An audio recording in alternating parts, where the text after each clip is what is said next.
Hello, today I want to talk about equity inflows. We're seeing something a little bit different than we've seen over the past couple of years. We're actually seeing some inflows by retail investors into equities.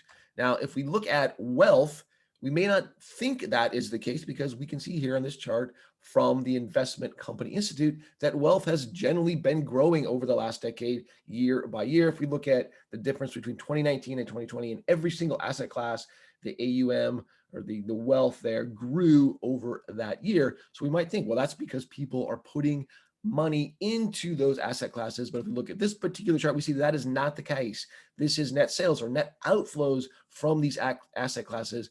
All of these are out except for this number right over here. This 2011, a small amount went into equities.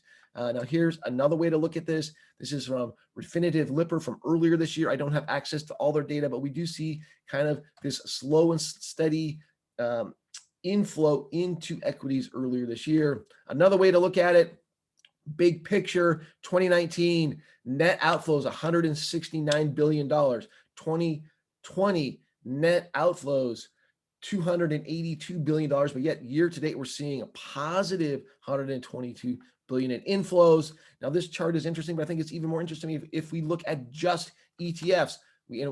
By doing that, we see, yeah, well, there's lots of inflows into ETFs, which means if we go to the mutual fund side of things, lots of outflows. And that would be my prior. I think more and more people are utilizing ETFs to invest over traditional mutual funds.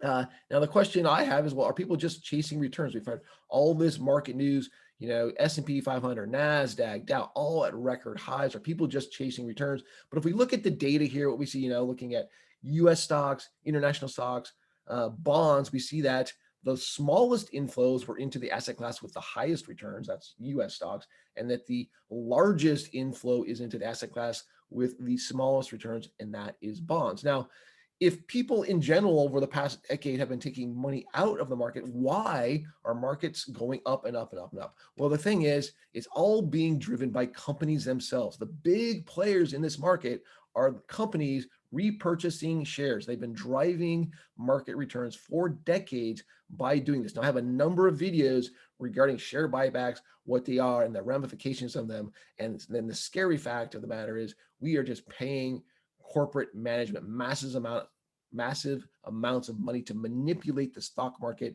and the SEC has made that legal for them. Anyway, you can watch those videos by following these links right here. Well, that's it for today. Thank you so much for listening. I'm Brian Kozlowski. Happy trading out there, whether you're going into the market or out of the market. Thanks so much.